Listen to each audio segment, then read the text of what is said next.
Amigos, companheiros e camaradas. Eu quero fazer uma intervenção nesse discurso do Stedley.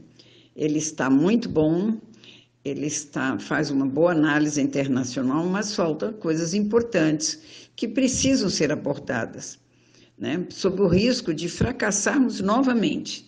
Já tivemos o problema de Getúlio Vargas, que foi empurrado para o suicídio pelas forças imperialistas. Já tivemos o golpe em João Goulart, que também foi causado pelas forças imperialistas. E o golpe em Dilma também causada pelo imperialismo. Mas é justamente aí que nós fracassamos. Então, temos que fazer a análise internacional do Stedley está boa, mas está fraca.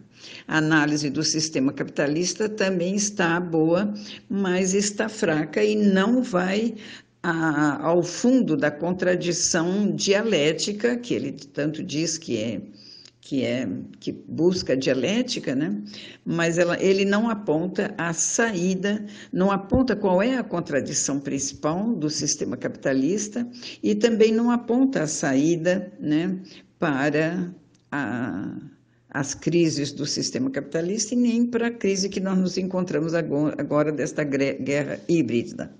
Sobre a questão da guerra híbrida, que o Stedley fala e que eu também concordo, o que eu acho que a gente tem que fazer uma anotação aqui sobre o caso do Brasil, porque a guerra que foi possível porque o imperialismo se apoiou em traidores internos, em pessoas e talvez grupo ou classes de pessoas, né?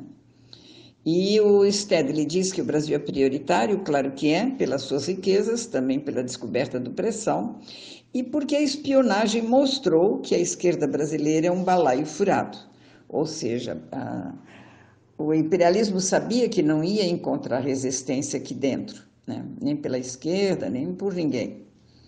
Porque a nossa esquerda é um balaio furado? Porque não tem inserção na massa.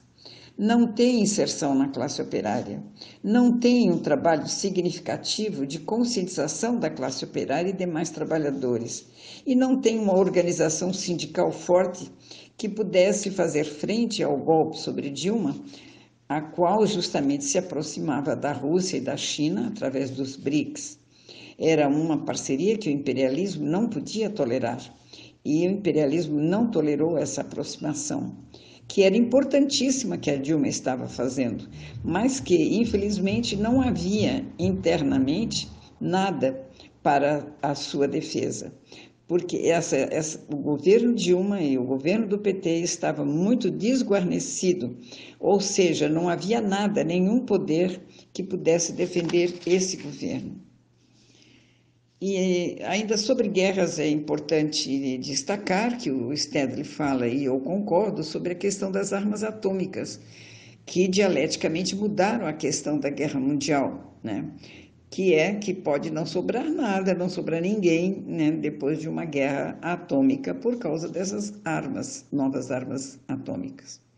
Então, o capitalismo apoia para as guerras localizadas, como Iraque, Afeganistão, Líbia e Síria, mas na Síria já surge um dado novo, que a Rússia entra na disputa. A Rússia tem os avanços do socialismo, do tempo da União Soviética, que impulsionou bastante o país, e se reorganiza com o capitalismo agora introduzido lá, mas tem a questão nacionalista que não permite que a Rússia se abaixe para os Estados Unidos. E a Rússia tem como coisa importante os seus 17 milhões de quilômetros quadrados de superfície, um imenso território, o avanço nas armas nucleares e o avanço também nas armas não nucleares. E na questão que a parceria faz com a China socialista, que também tem um grande território, uma enorme população, e que, graças ao socialismo, abriu espaço para o desenvolvimento da inteligência, principalmente da inteligência popular, né? Que no capitalismo ela é sufocada, mas que no socialismo ela é aberta, ela tem portas abertas para se desenvolver, e principalmente na questão científica e tecnológica. Essa parceria entre Rússia e China é ampliada com o Irã, a Índia e os países árabes. E nesse terreno de reorganização das forças internacionais, temos que ficar atentos aqui no Brasil para um outro dado que é novo, que se desenha, que já está se desenhando aqui no Brasil, mas que eu não vejo ninguém falar, que é o alinhamento com Israel. Israel busca aqui o que lhe falta, que é território e população. E aqui no Brasil ele usa como ponta de lança, Israel está usando como ponta de lança, as igrejas evangélicas, alterando aqui no Brasil, né, até a questão religiosa de Jesus, que foi assassinado pelos judeus, né, e que seria uma contradição entre os judeus e a cristandade, mas que hoje se mascara pelo uso, pela introdução do Velho Testamento e o uso da Bíblia, principalmente do Velho Testamento, como ponta de lança, né, que é a questão da terra prometida, o templo, os costumes e os hábitos introduzidos aqui no Brasil por Edir Macedo e a Igreja Universal, e as demais igrejas também evangélicas. Então, nós temos de ficar com o olho muito aberto para essa introdução de Israel neste golpe híbrido, né, desatado aqui pelo imperialismo.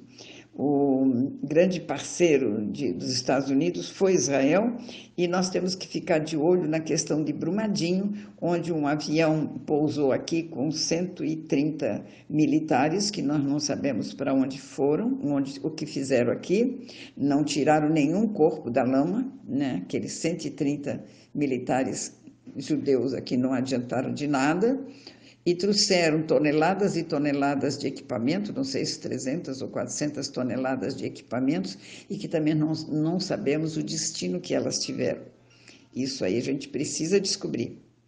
E para encerrar essa questão internacional, apenas quero destacar também que os Estados Unidos não são infalíveis e que eles estão em decadência, estão quase falidos. Eles foram derrotados já no Vietnã. Na Síria também foram derrotados, e podem ser derrotados na Venezuela, né? E também aqui no Brasil. Eles podem ser derrotados justamente por causa do avanço do socialismo, né? Da contradição entre socialismo e capitalismo. As guerras híbridas, elas são um novo plano de dominação, né, do capital, isso é certo, mas para não usar as armas armadas nas intervenções militares, que já ficou bem claro no Paraguai, né, o golpe contra Lugo, em Honduras contra Manuel Zelaya.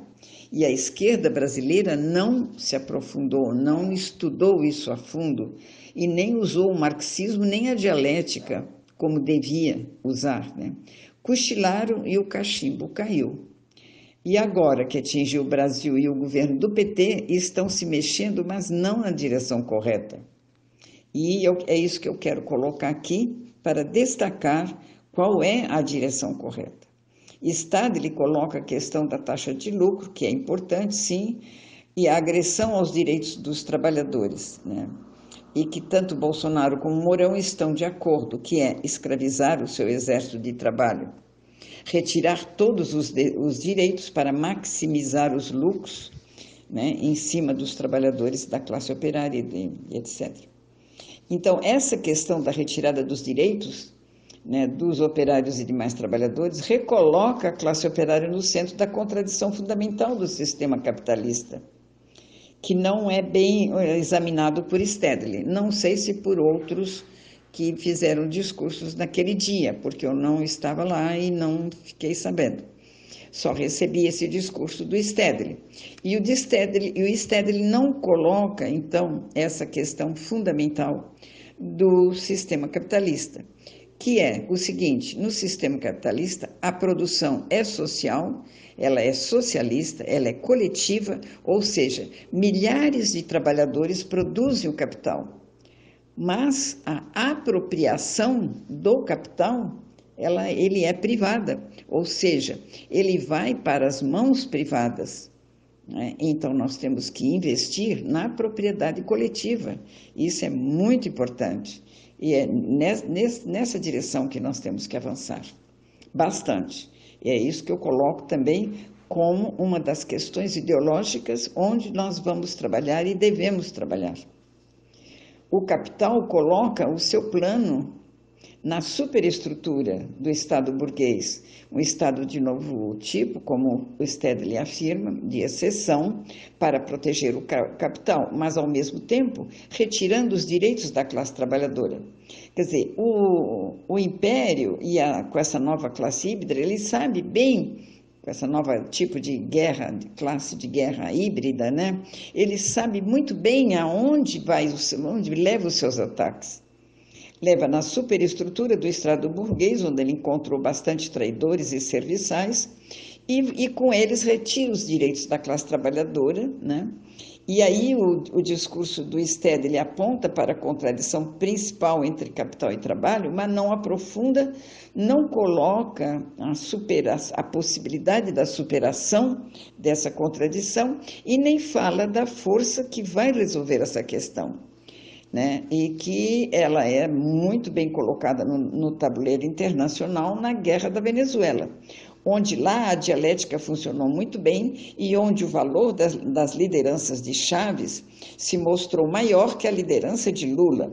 Hugo Chávez preparou o seu povo, organizou e conscientizou o povo venezuelano, preparando para o enfrentamento que não tardou, que foi a guerra. Enorme, tanto a guerra militar quanto a guerra híbrida, né? De novo tipo, que é a enorme diferença entre Venezuela e o Brasil na questão popular. Por exemplo, a questão do Moro e Guaidó. O Moro aqui funcionou, já o Guaidó lá na Venezuela não funcionou porque o povo não foi atrás do Guaidó, né?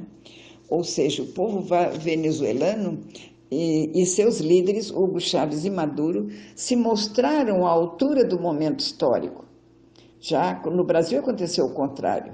Tanto o povo inconsequente, desorganizado, né, e as próprias lideranças que também não souberam dar a direção correta, foram alvo fácil das manobras do imperialismo e da sua guerra híbrida. O povo brasileiro e suas lideranças foram facilmente derrotados pela guerra híbrida que se abateu no país. E por quê? Porque aqui no Brasil não temos um povo consciente e organizado.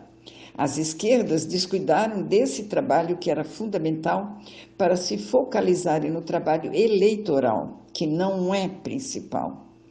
A esquerda alcançou o governo, como o PT esteve no governo por 4 mandatos, mas não tinha um poder.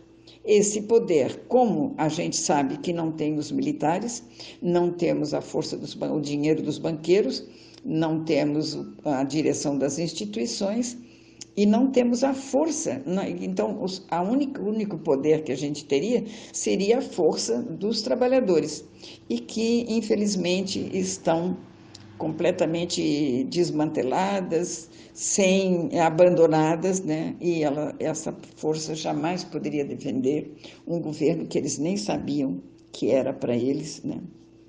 Porque tudo nesse governo do PT foi dado de presente para os trabalhadores.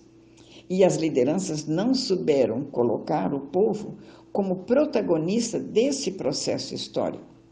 Essa foi a grande falha do governo do PT. Eles fizeram muitas coisas de presente para o povo, mas não colocaram o povo como protagonista desse processo. E o povo não ficou sabendo de que lado deveria ficar. Agora é um momento para a gente fazer isso, ainda dá tempo. Mas Stedley continua insistindo no mesmo erro, colocando tudo em cima dos ombros de Lula, quando a causa e a solução estão em cima da classe trabalhadora, principalmente operária. Stedley não enxerga, não explica e não aponta a saída. Stedley coloca que a luta de classe mundial se centraliza na Venezuela, Brasil, né? E coloca aí o petróleo como fundamental. Mas acontece que Paraguai, Honduras, Hungria, Andaluzia, El Salvador não tem petróleo, mas foram vítimas dessa mesma guerra híbrida. Então, qual foi o outro motivo? São os ataques né, os ataques ao capitalismo de quem segue uma ideologia próxima ao capitalismo, mas que fica apenas na área do reformismo social e que não entra na questão direta da edificação do socialismo como alternativa para o capitalismo. E vemos que o socialismo avança no mundo, o imperialismo também vê isso, com a projeção da China, que está ficando rica, já é rica, né? A Cuba, que não é rica, mas que lidera na saúde e no campo político. A Coreia do Norte, onde não há mais desempregado, onde não há mais nenhum sem-teto, onde não há drogados, onde não há mais famintos, nem abandonados e nem doentes. Ou seja, é um Estado, como socialista, é um dos mais avançados.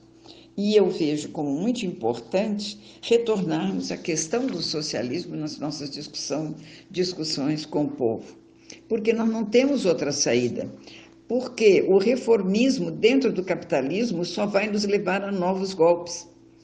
É por isso que o Haddad não vai servir como um presidente depois desse tremendo golpe, dessa tremenda guerra híbrida, porque o Haddad pertence à corrente mais à direita do PT.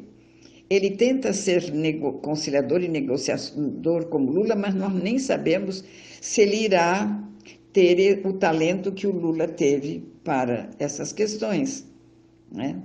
Nós temos que avançar nisso aí para evitar nossos golpes. Temos que estabelecer um outro perfil de presidente que vai ser o nosso próximo presidente. Não é o Haddad, não é, e ele já tem demonstrado isso com os seus discursos que ele fez durante todo esse tempo do processo eleitoral. Nós temos que estabelecer uma direção revolucionária que não é ligada à luta armada, que não prioriza a luta armada, mas que aponte numa nova direção não mais reformista para o Brasil. As eleições são importantes, mas não é o principal, não é o fundamental. O principal é fazer aqui no Brasil o mesmo que Chávez e Maduro fizeram na Venezuela, Fidel e Che fizeram em Cuba, a construção de uma consciência revolucionária popular, uma consciência que não se dobra, que não se vende, que não é atingida por fake news nem por lavagem cerebral religiosa. Stedley citou a manifestação espontânea do Carnaval, citou o trabalho de Mariela Vive, o trabalho das mulheres, a grande manifestação das mulheres, mas não se refere em nenhum momento à classe operária, né? Não fala do extremo perigo que é o peleguismo incrustado nos sindicatos e nas centrais de trabalhadores e que foi destacado pela questão do imposto sindical. O imposto sindical mostrou, né, esse grande nó dentro do sindicalismo brasileiro. E termina seu discurso sem se referir ao ator principal da contradição fundamental entre capital e trabalho, que é, repito, no capitalismo temos a produção que é social, mas a apropriação é privada.